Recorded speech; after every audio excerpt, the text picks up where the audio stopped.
ucapkan terima kasih dulu buat semua para media yang udah nunggu dan udah datang ke sini untuk interview kami. Dan yang paling pertama kita sampaikan, prinsipal kita juga nggak hadir di sini karena kan ini sifatnya cuma e-court ya, dia kan sifatnya cuma e-court dan cuma pemberitahuan by elektronik. Jadi alhamdulillah sekarang sudah diputus permohonan talak cerai dari Mas Arya Saloka, dan sudah dikabulkan permohonannya, sehingga untuk selanjutnya nanti tinggal ikrar talak. Sudah sih, mungkin itu aja karena ini sifatnya kita belum terima salinan putusan juga dari pengadilan, dan saya pun baru di court saya baru terupload itu putusan tadi sekitar jam 12-an. Nah, kurang lebih amar putusannya seperti itu. Sekarang saya kembalikan kepada rekan-rekan media kalau misalnya ada pertanyaan yang ingin ditanyakan. Bang, tapi sudah tahu hasil dari putusan tersebut? Sudah diterima permohonannya. Apa saja Bang mungkin? Permohonannya dikabulkan gugatan kita, terus habis itu diizinkan untuk mengikrarkan talak cerai oleh pihak pengadilan atau majelis perkara akuo, sehingga nanti kita tinggal menunggu langkah selanjutnya bila mana tidak ada verzet, dan kemungkinan besar itu tidak akan ada verzet karena kan putusan ini diputus secara first take dan tidak dihadiri oleh termohon. Namun di belakang kita sebagai kuasa hukum sama-sama tahu bahwasannya hubungannya sebenarnya ya baik-baik saja, perceraiannya tidak ada defense atau tidak ada counter dari pihak termohon, sehingga kita masih menunggu putusan ini ingkrah gitu. Udah ada penentuan pembacaan ikrar talak sendiri Bang?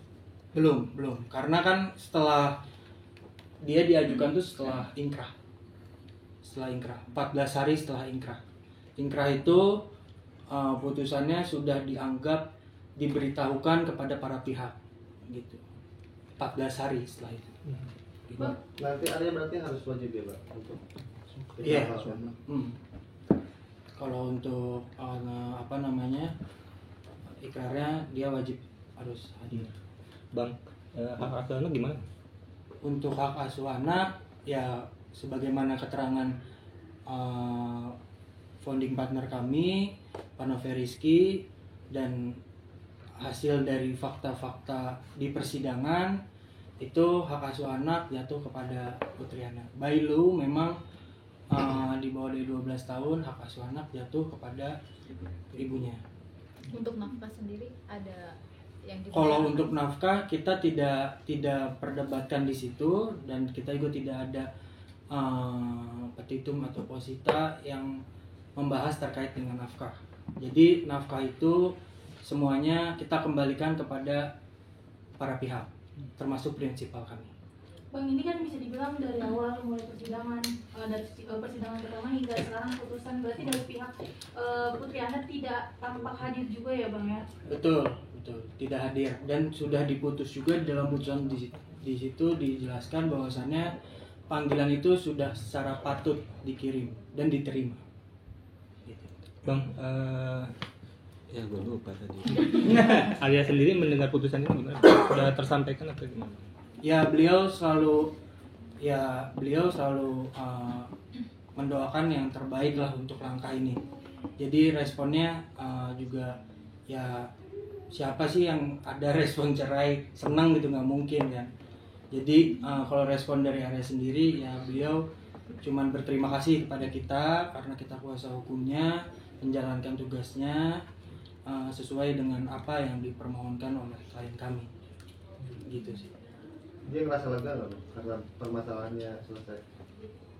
Sebenarnya kalau dibilang lega nggak lega, ya itu kan saya nggak bisa jawab ya. Tapi sepengetahuan kami ya mungkin ya langkah hukum ini memang jalan satu-satunya saja yang memang harus ditempuh. Tapi kalau dikata lega atau enggak, ya semua juga pasti punya beban sendiri. Bang mengabulkan isi gugatan berarti ada dugaan pihak ketiga isi gugatan. Oh, kalau itu nggak ada. Sampai sekarang dari fakta-fakta dan evidence yang kita terima itu nggak ada sama sekali keterlibatan pihak ketiga. Jadi by law memang kalau memang sudah tidak ada evidence yang diajukan kepada kami, ya kita jalankan sesuai prosedural aja. Bang, meskipun tergugat nggak pernah hadir dalam persidangan gitu ya, komunikasi tapi masih jalan sama Bang Arya, Bang? Kami Arya dengan kalau itu sepengetahuan kami komunikasi pasti ada, tapi melalui apanya kita juga nggak tahu, dan secara detailnya kita juga nggak tahu. Yang saya ketahui adalah komunikasi antara termohon dan pihak pemohon Arya atau Mbak Hana gitu, itu baik-baik saja sampai sekarang. Maksudnya tidak pernah ada manuver atau defensif yang memang sangat penting dimasukkan dalam pokok perkara ini. Itu sih. Bang, ini kan bisa dibilang kakak diserahkan ke pihak Putri Hana sendiri. Dari Putri Hana sendiri sempat ada batasan nggak sih untuk Bang Arya bertemu dengan anak-anaknya? Kalau itu kita juga udah tanya, dan kita juga udah mungkin kita juga udah pernah sempat jelaskan bahwasannya tidak ada sama sekali schedule yang ditentukan atau enggak kesepakatan yang ditentukan untuk merawat Ibrahim, anaknya daripada Arya dan Hana. Gitu. Jadi diberikan keleluasaan lah untuk merawat, mendidik, terus juga ya itu diberikan diberikan kesempatan seluas-luasnya dan selebar-lebarnya pada para pihak. Bang, berarti peluang banding dari pihak tergugat tidak ada ya, Bang ya? Tidak pasti nggak ada, Bang. Kalau itu saya nggak bisa jawab.